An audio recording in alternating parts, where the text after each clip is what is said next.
Hi, and thank you for your interest. I'm sure you wonder how my photoanimator works, so stay tuned. I will show you how these two images have been animated. Have fun! Okay, let's start with creating this loopable animation of this nice picture. The first thing we need to do is to import the picture into the photoanimator project file. After we have done that, we can open the put source composition and drag it in here. We scale it until it fits the frame, and we head over to the set mask composition. We click on the mask layer and mask the background of the picture.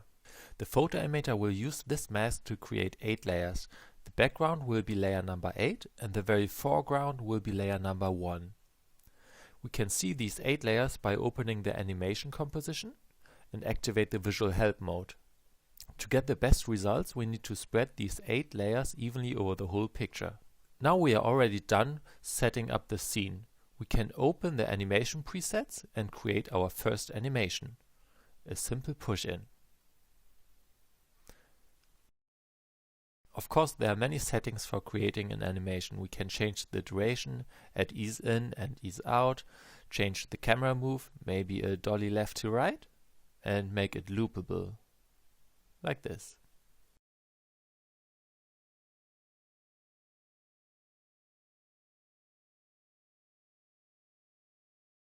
But for this example, I want to use the loop 1 animation.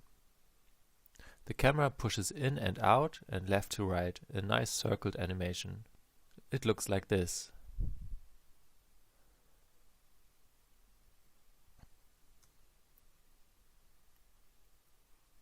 Now we can open the light composition and add some light rays and the light source.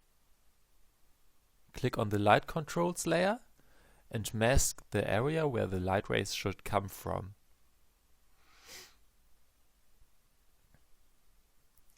Next, we place the light source.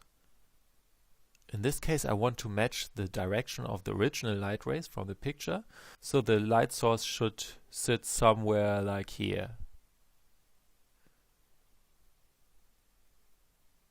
We also want to match the color of the original light rays, so it should be more orange, something like this. We can further adjust the light rays with the help of the levels. We can increase the fall off so they are spread over the whole picture.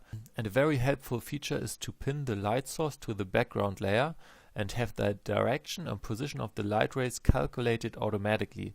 This is especially helpful to creating loopable animations like this. If we want to have a better look at what we are doing, we can hide the original picture and only look at the light rays and the light source. We can make further adjustments on the levels, can boost the intensity. If we are happy with the result, we can look at the final composition. To get even more depth perception, I would add some particles to this animation. We can do this in the animation composition. We change the size, amount and color until we are satisfied, and that's it.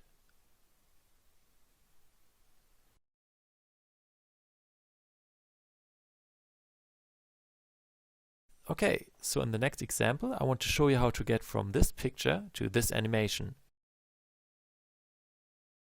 So this picture contains an object. We need to separate it from the background first.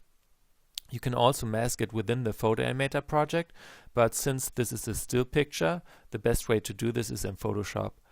After you have isolated the object, you also need to heal the background. Most of the time you get a great result with one click on the content aware fill, but you can do it with the stamp tool as well. So when you're done isolating the object, you need to import the object and the background into the photoanimator project. And like before, the background goes into the put source composition. You scale it and place it how you like it. Then you open the set mask composition and mask the background. For this example, that would be something like this. And when you're done with it, you go to the animation composition, click on the controls layer, just like before, activate the visual help mode and spread the layers evenly over the picture. Okay, then we need to place the object, the lamp, on the correct layer. In this case, this is layer number 3. You just drag it in here, we scale it the same amount as the main picture was scaled, and place it right on the layer. Now the setup is already done and we could use the animation presets, but this time we want to animate the camera ourselves. So I set the workspace to 4 seconds and I start moving the camera into the picture. I create keyframes. So now it looks like this. So I want the camera to start high and low, so we have these nice light ray effects. So what I'm doing is I create keyframes for the red and blue crosshair. With the red crosshair I can move mainly the foreground, and with blue crosshair I move mainly the background.